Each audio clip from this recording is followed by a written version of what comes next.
হাম ও উপসর্গে থামছেই না শিশু মৃত্যু। ২৪ ঘন্টায় প্রাণ গেছে আরও ১০ জনের। এর মধ্যে ঢাকা বিভাগেই মারা গেছেন ৯ জন, আরেকজন সিলেটে। ২৪ ঘন্টায় দেশের বিভিন্ন হাসপাতালে নতুন রোগী ভর্তি হয়েছেন ৭৩২ জন। রাজধানীর কিছু কিছু হাসপাতালে দেখা দিয়েছে আইসিইউ সংকট। রাজধানীর জাতীয় শিশু হাসপাতালের বিশেষায়িত হাম ওয়ার্ডের ৩০টি সিটেই রোগী ভর্তি আছে।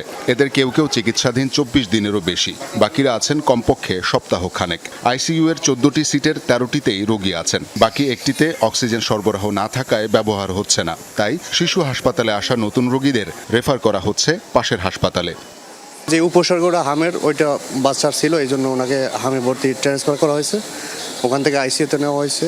এখন বর্তমানে যেই হামটা ওইটা পরবর্তী রিপোর্টে আসে নাই, হাম ধরা পড়লো। তারপর এখানে আসার পরে আরো অসুস্থ হয়ে গেছে। এখন আবারও বলতেছে যে আমাদের আইসিইউ লাগবে। এখন এই জায়গায় কোনো সিট খালি পাইতেছে না, কিন্তু খালি হইলে বলছে যে দিবে। ফরিদপুরের হাসপাতালে ভর্তি আছেন ১২৯ জন রোগী। সিলেটে ২৪ ঘন্টায় হামের উপসর্গ নিয়ে নতুন করে ১৮ জন এসেছেন হাসপাতালে। বর্তমানে এই জেলায় ভর্তি রোগীর সংখ্যা ২০৫ জন। এছাড়া বরিশাল, ময়মনসিংহ, চট্টগ্রাম ও রাজশাহী বিভাগেও রয়েছে ভিড়। কোথাও কোথাও আইসোলেশন ওয়ার্ডে শয্যা সংকটে ভোগান্তিতে রোগী ও স্বজনরা। হাম ও উপসর্গের মৃত্যু না থামায় উদ্বেগ বাড়ছে অভিভাবকদের মাঝে। আরসিতে যোগাও অক্ষণই যোগাও, কারণ আরসি আমরা জোগাড় করতে পারি নাই। জোগাড় করে না করাতে এখন বড় ডাক্তার কাছে কইছি, এখন করতে এমনি পড়ে থাকবো, আমি কিছু করার নেই, আপনারা বাইরে দেখেন।